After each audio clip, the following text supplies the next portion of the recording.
What's happening, y'all? This is Andrew from Mirror Music 99, back with another reaction video from NaS's Magic 3. This one is going to be for Sitting With My Thoughts, which was one of the ones that Coop keeps saying on According to Hip Hop. That's one of his favorite and one of the best songs on the record. So, I mean, I've heard it before, but I have not dug into it yet. So I'll be interested to dig into it a little more closely. Sit here, talk about what I hear and that kind of thing. Also, later today, I'll be on the lookout for the bar breakdown. I'm going to do a more intensive bar breakdown for some of the poetics of the song. Pull out the Telestrator, the Apple Pencil, and we'll get into that in a little bit. So be on the lookout for that video. But for now, this is Sitting With My Thoughts. To OGs and young bosses, we bounce back. That's listen. Forget what he's saying for a second. Listen to the music at the beginning of that. That sounds like a 1980s, like not Guns N' Roses, but like one of those kind of guitar riffs. I know it's not being played on a guitar, but listen to that again. To OGs and young bosses, it's arpeggio. We bounce back when we take losses. Hey, how we gonna lose with shit like this, my nigga? I once too was a young boy wilding on tour, running with. I want you to listen to that again. Even his little intro. He's talking. He says how we're gonna lose with. Hold on, let's get it right. Exactly. How we gonna lose? No, let's back before that. Bounce back when we take losses. Yeah, he says we bounce back when we take losses, and then the guy says how we're gonna lose with stuff like this. So, he's not maybe beyond losses, but he's also to the place where it doesn't affect him as much. Maybe, I don't know. Like all of that's just from the very beginning. Shit like this, my nigga. I once too was a young boy wilding on tour, running with some of the wildest youngers out of New York. Met some more in Baton Rouge, used to wow how they talk. 19, my girl was pregnant, had to sit with my thoughts. So this is gonna be some heavy stuff, right? This is, I assume this is autobiographical. I don't know much about NaS's personal history. I assume because of the Illmatic release and whatever, he was on tour when he was 19. Did he become a father at 19? Too? Like, is that a true autobiographical thing? I assume it is. So I have to sit with my thoughts, right? So this is, when you're sitting with your thoughts, obviously you're sitting to where you can't like escape the situation. So you just kind of have to let it soak in. So looking forward to hearing more of this. Sit with my thoughts. I had to sit with my thoughts. My family was my motivation, focus on the elevation, I'm attracted, not chasing. That flow is different than a lot of the other ones. And I don't know how to articulate it exactly, but it's a different style than he has in many of his other raps. Like this is, I'm going to pull it back a little bit. This is again before the beat drops. My family was my motivation, focus on the elevation, I'm attracted, not chasing. We ain't scared of niggas, we rare than niggas. Broke chain, hang diamonds, independent. I am independent. She wrote a. Whoa, he's making he's talking about necklace, and he says like I'm independent too, but he's also making a play on words for pendant, like his necklace chain pendant, like the thing that hangs from a necklace.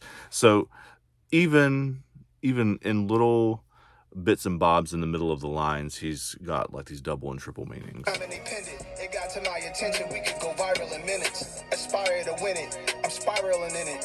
Flip sides of the coin. That's life in the business. Spiraling in it. There's flip sides of the coin. That's life in the business.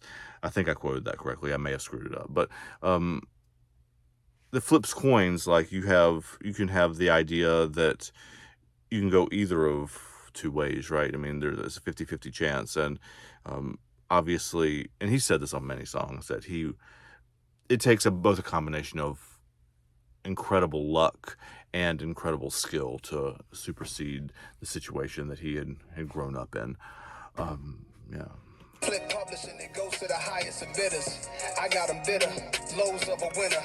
He rhymed bitter and bitter, like bitter, the highest bidder, the people who pay the most money, and bitter, B-I-T-T-E-R.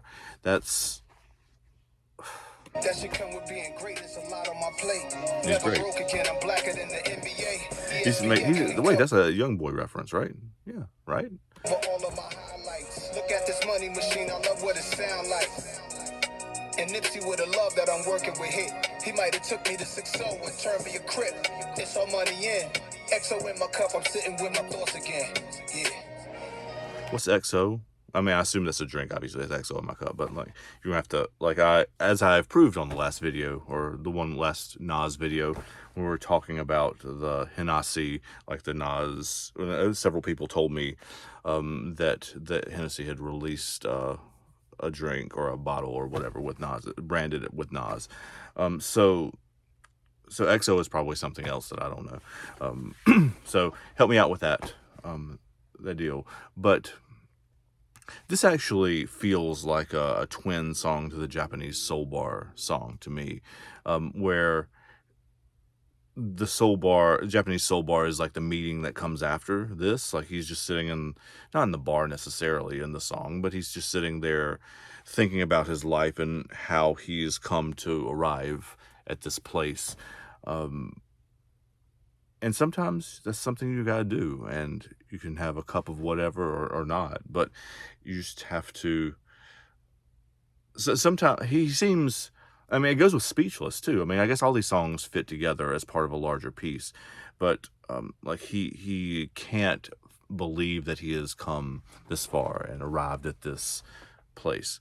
One of the first things I said when I did the Fever video, was that this album Magic 3 feels like a rock opera, and by rock opera I mean a unified piece of work from beginning to end, not only with a bunch of songs that are thematically similar, but songs that kind of flow one into the other like it's like one long story.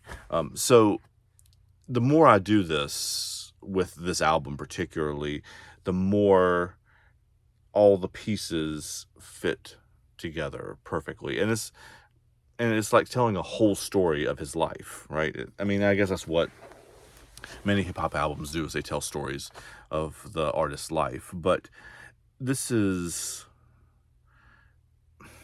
a story from the later perspective, right? He has survived all of these things. He has lived this many years in this game, and now he is sitting with his thoughts. He is thinking back through all of the things that had to happen for him to arrive here.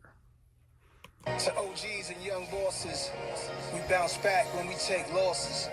I pray we all get prayed for. I pray we all can make more. Whole time writing this, I'm typing some people back who need me to get them in places. Type of shit is that? I'm a concierge for most people I know. I'm in the studio with hit, cash out for my folks. I love it. That shit come with being great is a lot on my plate. I would give it all away for a smile on their face. This is he's talking about his responsibility now for the people in his life. He's in the studio with hit, cash apping his folks, right? Like cash apping people that have helped him become who he is. And you guys don't need me to explain what's going on here, but it's this is the present day, right? Like the first verse is more, these are some of the experiences that I went through to arrive at this place, and this one is more, this is what I'm doing now that I have arrived, right?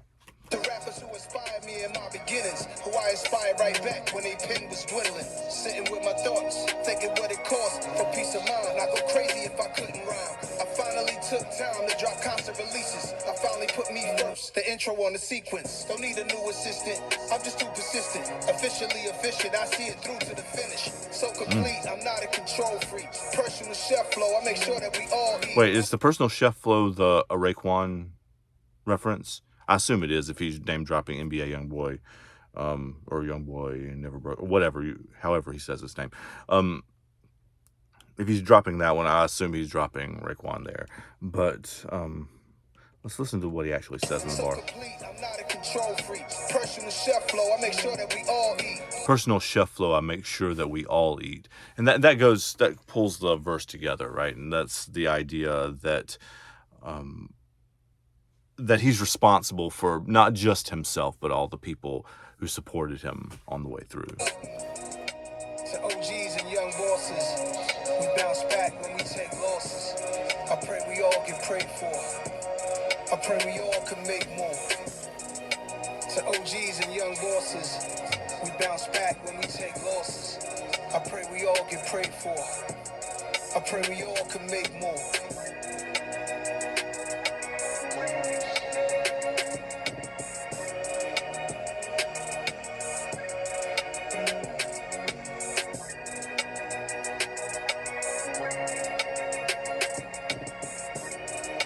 Again, this is giving us time to sit with our thoughts at the end too, right?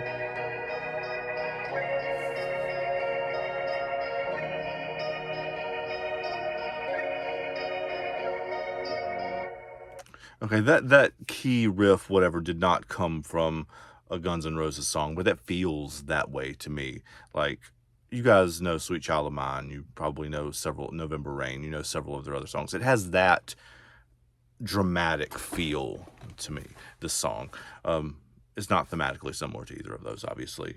Though, I guess November Rain actually would be pretty thematically similar. But that's not really the point of what's going on here. It's not a sad song. It's a introspective song, which is what you would think for a song called Sitting With My Thoughts. It's a song that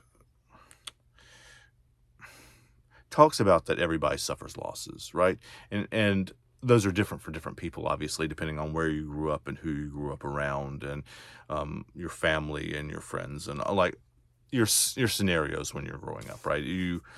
Everybody takes losses in some way, right? Everybody takes losses in some way. And a lot of what life is learning how to bounce back from those, and how to supersede those, and how to keep moving forward, even when bad stuff happens, because it's going to happen to all of us. Nas is giving us advice. We've talked about this in other videos too, about him being in his wise sage mode on this album. So I guess Magic 3 really, at its closing point, like in the rock opera sense, is a story of a person who has come from really difficult circumstances and has come out on the other side, incredibly successful, incredibly wealthy, and talked about like all the stuff that he's gone through to arrive at the point he's at now, right? And his thoughts for here are, about, look at all the stuff that I've survived, right? Look at all the stuff that I've made it through. And implied in that, obviously, is if I made it through this, so can you, right? So look out again this afternoon, or later this afternoon, maybe tomorrow, for the verse breakdown from the song. And I'll see y'all next time. Take care, y'all.